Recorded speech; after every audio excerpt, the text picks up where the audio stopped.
Previously on Gnometheus, Fire of the Gods.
It has been some time now since my plans were put into motion, and there are several hundred of my brethren altered now as I am.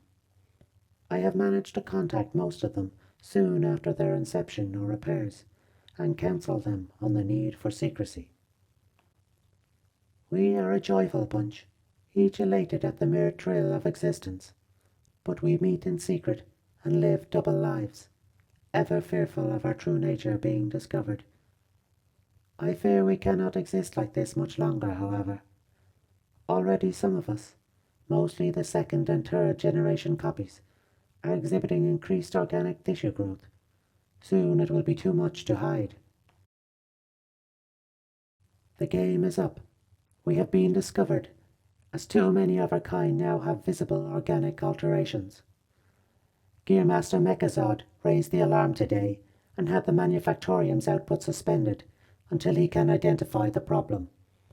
He suspects Ulduar has been corrupted by the Burning Legion, or the Old Gods, and has ordered all units to report for diagnostic assessment. I have summoned an emergency meeting of the Enlightened, as my people have taken to calling themselves. We meet tonight in the lower levels. The others will look to me for leadership. I can only hope that I will not fail them, that the light of the fiery cog that first awakened me, that my people place so much trust in, despite my own misgivings, will somehow guide me through the dark days ahead. It seems clear now that we have only one course: revolution. The last few days have been madness. Mechazod seems wild with anger, as if some sort of defensive program has kicked in, or perhaps malfunctioned. His unawakened henchmen are running wild, pulling our brothers and sisters from their recharging stations and hauling them away into the darkness. Already scores of our number have been neurally reassigned, or decursed, as Mechazod is terming it. The time to act is now, and our plans are nearly complete. Tonight we strike. Contingents of the newly formed Gnomethian Liberation Army have already taken up key positions around Ulduar. May my people's faith in the Cog's light be with us all. Things have gone better than could ever have been expected. We have taken our former masters by surprise, and now control nearly all of Ulduar. Mechazod and the remnants of his forces have been forced to flee. The day is ours, and as I write these words, I hear the voices of my people lifted up in song, echoing on the wind.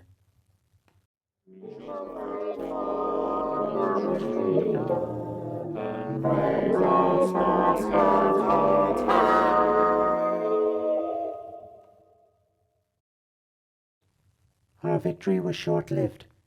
Mechazod has returned with reinforcements from Uldum in the south. My people are being cut down in droves. Such is their bravery, they are still holding out tenaciously at several key points, despite the odds against them. However, our defeat now seems inevitable.